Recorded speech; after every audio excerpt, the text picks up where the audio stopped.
کہ حضور علیہ الصلوۃ والسلام نے استخلاف خلیفہ کے سیاق میں اس کو بیان کیا ہے، والمعصوم من عصم اللہ۔ اور کتاب الاحکام میں دیکھیں تو پہلے نبی کا الگ ذکر ہے اور بعد میں استخلاف خلیفہ، جس کا معنی یہ ہے کہ عصمت الہی انبیاء علیہ السلام کے علاوہ دیگر افراد اہل ایمان کو بھی میسر ہوتی ہے۔ تو یہاں تک تو ہم نے یہ کہنا تھا، اس پر آپ جتنا بھی دیکھیں شرح میں دیکھیں، ابن بطال کو دیکھ لیں اور امام بدر الدین عینی عمدۃ القاری میں بھی یہی بات کر چکے ہیں۔ تو یہ کلیئر ہوا، یہاں یہ صرف واضح کرنا تھا کہ عصمت کا جو معنی ہے لغوی لفظی، وہ حضور سرور کائنات صلی اللہ تعالی علیہ وآلہ وسلم کی زبان مقدس سے جاری ہو چکا ہے، انبیاء علیہ السلام کے علاوہ بھی دیگر صالحین مومنین کے لیے۔ اب اس کے بعد یہ دیکھنا ہے کہ کیسے فرق کیسے کیا جائے گا کہ انبیاء علیہ السلام کی عصمت میں اور دیگر اہل ایمان کی عصمت میں فرق کرنے کا کیا طریقہ ہے۔ ہمارے ہاں ایک یہ رائج ہے جس سے یہ بات جو ہے وہ الجھن کا شکار ہوتی ہے کہ انبیاء علیہ السلام کو معصوم کہیں گے اور اس کے علاوہ جو ہے وہ دیگر افراد صالحین کو ہم محفوظ کہیں گے۔ تو اس بارے میں یہ اصطلاحی طور پر جواز بنتا ہے، جائز بھی بنتا ہے، تاکہ انبیاء علیہ السلام اور دوسروں میں فرق ہو جائے کہ ان کو معصوم کہا جائے اور ان کو محفوظ کہا جائے۔ لیکن بات یہ ہے کہ اگر یہ تفریق کرنی ہے، معصوم یہ واضح کرنا چاہیے جو تفریق کر رہا ہے کہ وہ اپنے دماغ سے اور اپنی سوچ سے کر رہا ہے یا ائمہ اہل سنت کی اتباع میں کر رہا ہے۔ علم عقائد کی کتابیں بھری پڑی ہیں، علماء عقائد سے لیا ہے، متکلمین سے لیا ہے، یا خود اپنے طور سے یہ تقسیم جو ہے وہ پیش کر رہے ہیں۔ تو اس میں یہ کہنا چاہتا ہوں کہ یہ جو معصوم اور محفوظ کی اصطلاح ہے بطور اصطلاح متقابلاً، یہ کتب عقائد میں موجود نہیں ہے، علم کلام کی کتابوں میں کہاں سے آئی ہے، اس کا ہمیں پتہ چلنا چاہیے۔ اصل میں بات جو ائمہ اہل سنت کی وضاحت ہے وہ میں پیش کرتا ہوں کہ اس میں فرق کیسے وہ کرتے ہیں کہ انبیاء علیہ السلام، اور میرا خیال جس طرح ائمہ اہل سنت آج تک کرتے آئے ہیں وہی اصطلاحات اور ان کو جاری کرنا، ان کی تشریح، یہی بہترین اسلوب ہے۔ اب یہ جو ترجمۃ الباب ہے،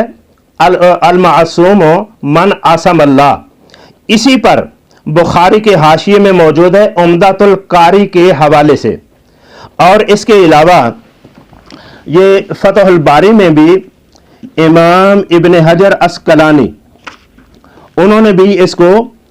بیان کیا اسی حدیث کے تحت۔ یہ صفحہ نمبر 430 ہے اور جلد نمبر ہے 12 وہی۔ اس میں وہ کہتے ہیں والفرق بینہم و بین غیرہم ان العصمت فی حقہم بطریق الوجوب و فی حق غیرہم بطریق الجواز۔ انبیاء علیہ السلام اور غیر انبیاء کے درمیان جو فرق ہے وہ یہ ہے کہ انبیاء میں عصمت بطریق وجوب ہے اور غیر انبیاء کے حق میں عصمت بطریق جواز ہے۔ یہی فرق کا اسلوب ہے جو اہل سنت کے ائمہ نے پیش کیا ہے، اور اس کو ہی ملحوظ رکھنا چاہیے۔ جو معصوم کے مقابلے میں محفوظ کی اصطلاح لاتے ہیں، بے شک وہ علم و حکمت کا جتنا بھی دعویٰ کرتے ہیں، مگر ان کی ذمہ داری ہے کہ کتب سے یہ نکال کر دیں کہاں ہے یہ، ورنہ اسلاف کا طریقہ نہ چھوڑا جائے یا پھر اپنے آپ کو اہل سنت سے الگ ڈکلیئر کیا جائے کہ ہماری اپنی رائے ہے۔ بہرحال فرق یہی ہے کہ انبیاء علیہ السلام کی بات ہو تو ان میں عصمت وجوباً ہے، اور غیر انبیاء میں ہو تو اس کو ہم جوازن کہیں گے۔ اور اسی کو آپ مفسرین کو دیکھیں، رازی کو دیکھیں، یہ روح المعانی میں سید آلوسی وہ بھی جا بجا اس طرح کی باتیں کرتے ہیں، جواز اور وجوب کا فرق کرتے ہیں۔ کبھی کبھی ہمارے یہ ائمہ جو ہیں وہ لکھتے ہوئے ظنیت اور قطعیت کے لفظوں کے ساتھ جو ہے وہ فرق کر جاتے ہیں۔ تو یہ انداز ہے اہل سنت کے ائمہ کا، تو تاکہ حضور علیہ الصلوۃ والسلام کے اس ارشاد کا بھی بھرم رکھنا ہے جو فرمایا والمعصوم من عصم اللہ، وہ تو غیر انبیاء کے لیے بھی انبیاء کے لیے کہا گیا۔ تو اس لیے طریقہ یہی تھا۔ اور ہاں، بخاری کے شراح میں سے ابن بطال کی بھی یہی تصریح ہے، بلکہ یہاں تک وہ لفظ بولتے ہیں کہ من عصمہ اللہ لا من عصمت نفسہ، اس پر امام ابن حجر اسقلانی نے مزید یہ کہا کہ یہ جو کہا گیا ہے لا من اسمۃ نفس ہو، جو جس کا نفس اسے بچائے، یعنی جو خود ذاتی ملکہ کی بنیاد پر بچتا ہو وہ معصوم نہیں ہے۔ اس میں وہ پھر کہتے ہیں کہ اذ لا یوجد من تعصم نفسہ حقیقتا الا ان کان اللہ عصمہ، کیونکہ ایسا کوئی شخص در حقیقت موجود ہی نہیں جس کی ذات اسے بچائے ہلاکت میں گرنے سے، گمراہی میں گرنے سے، مگر اسی صورت میں کہ اللہ کی توفیق اس کو شامل ہو، اللہ کی عصمت اس کو شامل ہو۔ تو یہ بھی تصریحات موجود ہیں۔ تو یہ تو فرق کرنے میں یعنی شارحین کی اور مفسرین کا بھی میں نے ابھی دو نام لے دیا، اور علم کلام میں اگر آئیں تو یہ میرے ہاتھ میں ہے تمہید امام ابو شکور سالمی کی۔ امام سالمی رحمۃ اللہ علیہ اس مسئلے پر بحث کرتے ہوئے، یہ اس سے پہلے انہوں نے پوری عصمت انبیاء پر بحث کی ہے، جو بھی اس میں معتزلہ کا فلاں کا جتنے بھی اقوال ہیں، قبل الوحی کے، بعد الوحی کے، صغیرہ سے، کبیرہ سے، کس سے معصوم، یہ سب کچھ بیان کرنے کے بعد بالآخر میں وہ نتیجتاً گفتگو کرتے ہوئے یہ کہتے ہیں فواجب ان یکون معصوما قبل الوحی من طریق الوجوب لا من طریق الجواز، واجب ہے کہ اللہ کا نبی وحی سے پہلے معصوم ہو، من طریق الوجوب، بطریق وجوب، لا من طریق الجواز، نہ کہ طریق جواز سے۔ اس کی وجہ بھی بیان کر رہے ہیں امام ابو شکور سالمی، فرماتے ہیں لأن کل ما کان فی حیز الجواز، کیونکہ ہر وہ جو حیز جواز میں ہوگی یا حیز جواز میں ہو، یستوی فیہ المرسل وغیرہ والامہ، اس کے اندر تو مرسل اور غیر مرسل اور ساری امت برابر ہے۔ یجوز ان یکون معصوما، جائز ہے کہ وہ معصوم ہو، ویجوز اللہ یکون معصوما، اور جائز ہے کہ وہ معصوم نہ ہو۔ فعصمت الانبیاء انما یثبت من طریق الوجوب لا من طریق الجواز، انبیاء علیہ السلام کی عصمت ثابت ہے طریق وجوب سے، نہ طریق جواز سے۔ یہاں تک یہ کلیئر ہو گیا کہ غیر انبیاء علیہ السلام کے لیے بھی عصمت ہوتی ہے، فرق صرف یہ ہے کہ وہ من طریق الجواز ہوتی ہے۔ اب یہاں پر یہ بات واضح ہو گئی کہ حضور علیہ السلام کی امت کو یہ عصمت الہی شامل ہے۔ اب میں کہتا ہوں کہ حضور علیہ السلام کے امت کے وہ افراد جن کو من طریق الجواز عصمت میسر آ سکتی ہے، ان میں سے پہلا طبقہ ہی آل کسا کا ہے، وہ اصحاب کبار کا ہے۔ تو آپ ان کے افراد میں سے ایک کسی کے بارے میں مطلقاً بغیر کسی کا یہ ڈنڈورا پیٹنا یا اس کی تشہیر کرنا، مخدومہ کائنات سلام اللہ تعالی علیہ یہ معصومہ نہیں، کیا تاثر دینا چاہتے ہیں؟ معصومہ نہیں یعنی عصمت الہی سے وہ باہر ہیں، اور اس پر علامہ کرمانی کا قول جو ہے پیچھے وہ بطور نوٹ میں بیان کر چکا ہوں، جو بخاری کے حاشیے پر بھی موجود ہے، صحیح بخاری اصل نسخے پر، اور امام ابن حجر نے بھی اس کو نقل کیا ہے کہ جس کو عصمت الہی شامل نہیں ہے فکانہ صدا و مغوی، وہ تو بیکار، فضول اور متردد فی الدلالہ، ناکارہ، بیکار اور گمراہ ہے۔ یہ تو اس کا مطلب یہ ہے کہ کسی سے اگر سیدہ زہرا سلام اللہ علیہ کے بارے میں آپ ایسے الفاظ کا یعنی اشتہار کرتے ہیں،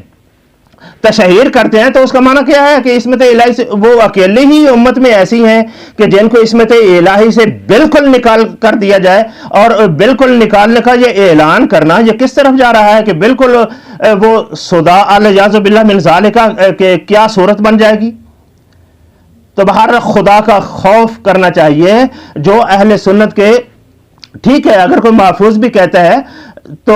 وہ اس کی اپنی رائے ہے، یہ میں واضح کر چکا ہوں کہ یہ علم کلام یا متکلمین کی دی ہوئی اصطلاح نہیں ہے،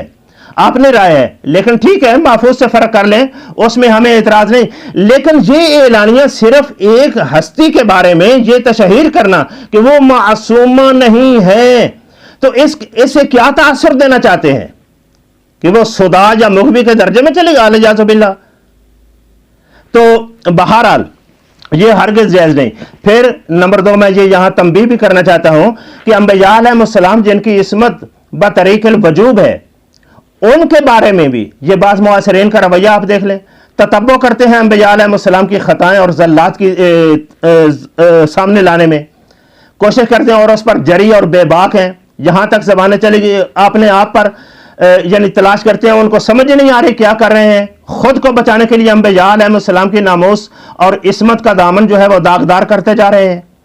تو آپ نے رویے پر نظر ثانی کی ضرورت نہیں، بلکہ میں تو کہتا ہوں کہ اگر اللہ رب العالمین کو ان کا کوئی عمل پسند ہے تو ان کو ضرور راہ ہدایت کی توفیق بخشے گا. اور یہ انبیاء، آخری بات میں انبیاء علیہ السلام کے بارے میں یہ کر جاؤں کہ یہ جو رویہ چل پڑا ہے نا، یہ بہت برا رویہ ہے کہ انبیاء علیہ السلام کی غلطیاں اور ان کے زلات یا اس حوالے سے کچھ بھی بیان کرنا اور برے طریقے سے پیش کرنا، اور پھر انتباہ کیسے کرنا کہ ان سے ہو گئی تھی، اگر ان سے ہو گئی تب کیا ہے، اگر مجھ سے ہو گئی تو پھر کیا ہے. الیاذ باللہ من ذالک. یاد رکھو اہل سنت کا مذہب میں، یہ میرے ہاتھ میں نبراس ہے، شرح العقائد کی شرح، یہ علامہ عبدالعزیز پرہار بھی کی ہے. وہ اس میں جو پوری باس کا لب لباب اور خلاصہ اور نتیجہ اور ثمر کے طور پر جو پیش کیا جاتا ہے وہ یہ ہے. وہ کہتے ہیں کہ انبیاء علیہ السلام کے جو زلات ہیں، اس میں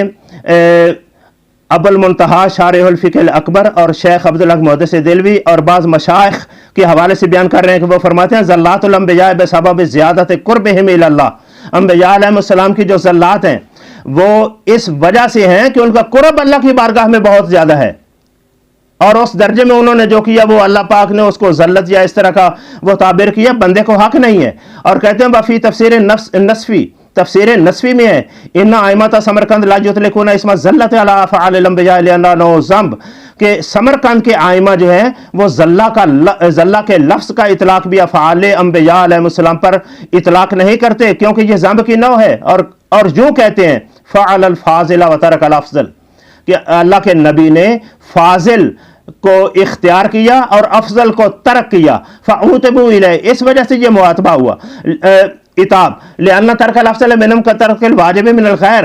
کیونکہ انبیاء علیہ السلام سے افضل کا ترک جو ہے ایسے ہی ہے جس طرح غیر سے واجب کا ترک. یہ ائمہ کی تصریحات ہیں. اور ائمہ نے کہا کہ شیخ ابو منصور ماتریدی یہ جو ہے، آپ فرماتے ہیں الانبیاء احق بالعصمت من الملائکہ، انبیاء ملائکہ سے بھی بڑھ کر عصمت کے حقدار ہیں، یعنی ان کے افعال کردار پر کوئی داغ نہیں ہونا چاہیے، تبھی تو امت کے متبوع بنیں گے. دیکھیے اس کی وجہ یہ ہے لأن الامم مامورون باتباع الانبیاء الی الملائکہ، امتیں انبیاء کی اتباع پر مامور ہیں نہ کہ ملائکہ کی. واختار القاضی ایاز عصمتهم بعد الوحی عن کل صغیرۃ و کبیرہ، قاضی ایاز کا مختار مذہب یہ ہے کہ انبیاء علیہ السلام وحی کے بعد ہر صغیرہ اور کبیرہ سے معصوم ہیں. وَنَسَبَ إِلَىٰ طَائِفَةٍ مِّنَ الْمُحَقِّقِينَ، آگے کہتے ہیں وَقَالَ قَدْ اخْتَلَفَ فِي عِصْمَتِهِمْ، ان کی عصمت میں اختلاف کیا گیا قبل النبوت. والصحیح، اور صحیح یہ ہے انشاءاللہ تعالی تنزیہہم من کل عیب، کہ انبیاء علیہ السلام ہر عیب سے پاک ہیں، ہر عیب سے، جس طرح امام بصیری کا حضور علیہ الصلوۃ والسلام کی شان میں منزہ عن شریک فی محاسنہ ولم یدانوہ فی علم ولا کرم.